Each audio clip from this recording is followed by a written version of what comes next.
Salut à tous, on se retrouve aujourd'hui pour un nouvel épisode de la préparation de la 4L.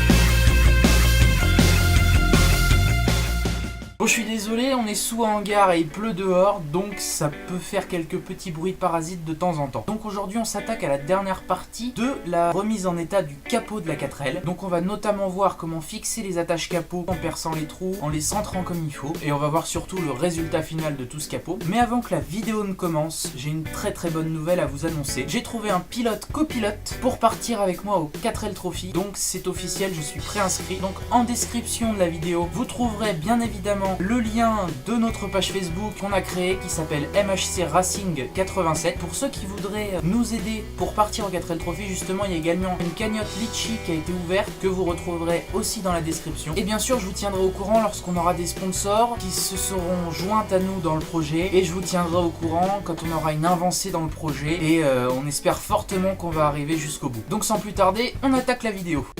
Bon, on commence tout d'abord par revisser la partie avant du capot dans les ailes, histoire qu'elle soit bien placée et bien centrée.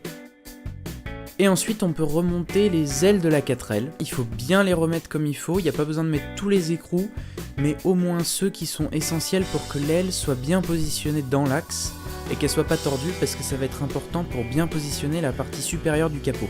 Donc vous revissez tous les écrous qui sont utiles pour centrer ces ailes.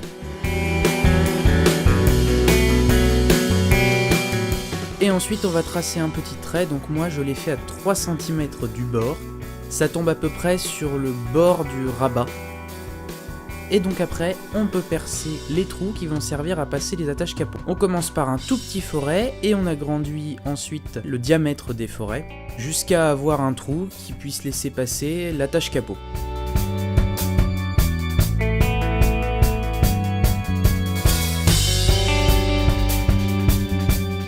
N'hésitez pas à rester un peu longtemps avec le foret en le faisant tourner un peu dans tous les sens pour bien agrandir le trou comme il faut.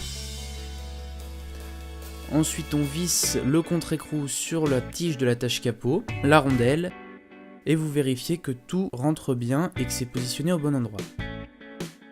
Ensuite on tord le bord du rabat de l'aile, puisque si vous ne le tordez pas, la rondelle va appuyer dessus, et si vous avez besoin de démontrer votre aile, vous aurez besoin aussi de démonter votre attache capot, ce qui n'est pas très pratique. Donc là, l'attache capot ne gêne pas du tout pour démonter les ailes. Vous faites ça des deux côtés, donc c'est pas très propre mais ça fonctionne bien.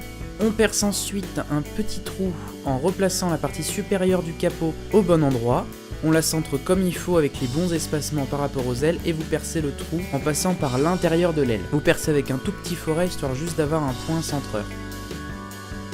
Vous passez ensuite avec un foret un peu plus gros pour agrandir le trou encore une fois. Faites attention à la peinture si votre capot est peint.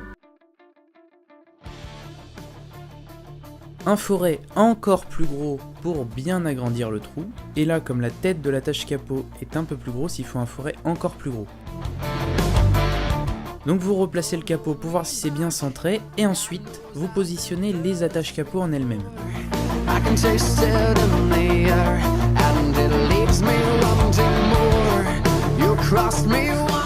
Vous allez percer les trous un par un et mettre un tout petit rivet à l'endroit qu'il faut. Donc ici ça tord un peu l'attache capot, mais on peut la détordre après, il n'y a pas de souci.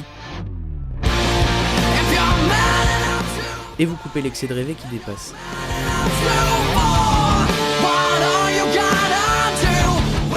Et vous faites la même chose pour tous les autres trous des attaches capot, il y en a 6 au total. Faut être patient, faut faire attention, voilà ce que je disais, puisque là j'ai totalement rayé la peinture avec la pince à rivet. Bon bah ça sera la première égratignure, on peut rien y faire.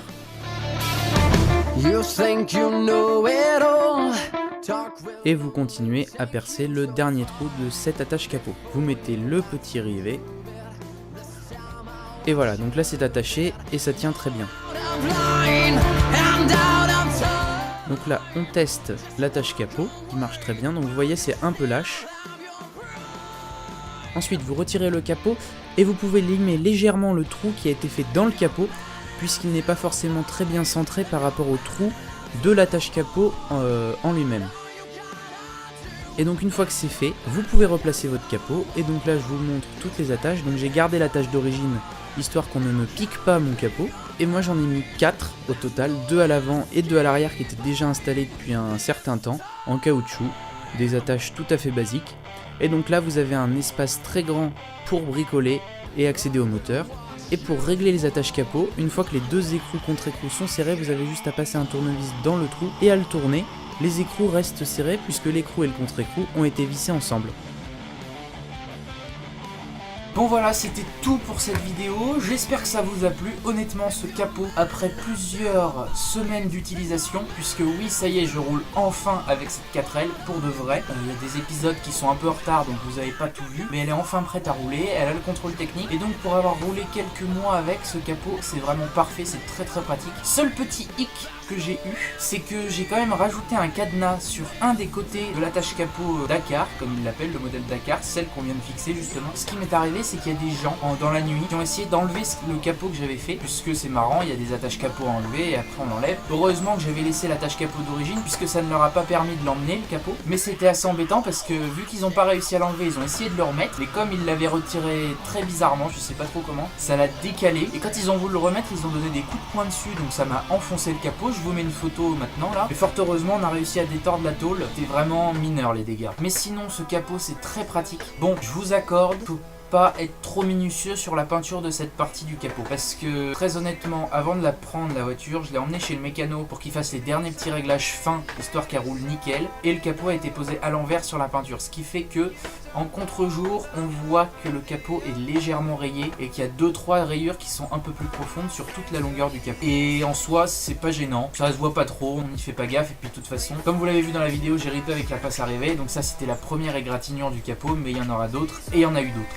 Bon voilà, on arrive à la fin de la vidéo, surtout si ça vous a plu, n'hésitez pas à vous abonner, c'est très important pour voir toutes mes prochaines vidéos, puisque il y a plein de vidéos qui vont arriver, qui sont en attente, en retard, et oui, je suis en retard, c'est la catastrophe. Mais non, vous inquiétez pas, elles vont forcément sortir un jour. Donc abonnez-vous. Et surtout si vous voulez des infos concernant mon 4L Trophy avec mon coéquipier qui n'est autre que mon cousin, allez dans la description. Il y a toutes les infos que vous voulez sur notre page Facebook. Voilà, surtout si vous avez des petites questions concernant la vidéo ou le 4L Trophy, n'hésitez pas à les mettre en commentaire, j'y répondrai avec un grand plaisir. Voilà, moi je pense avoir tout dit sur ce sujet. Allez, moi je vous dis à très bientôt pour une prochaine vidéo. Allez, salut!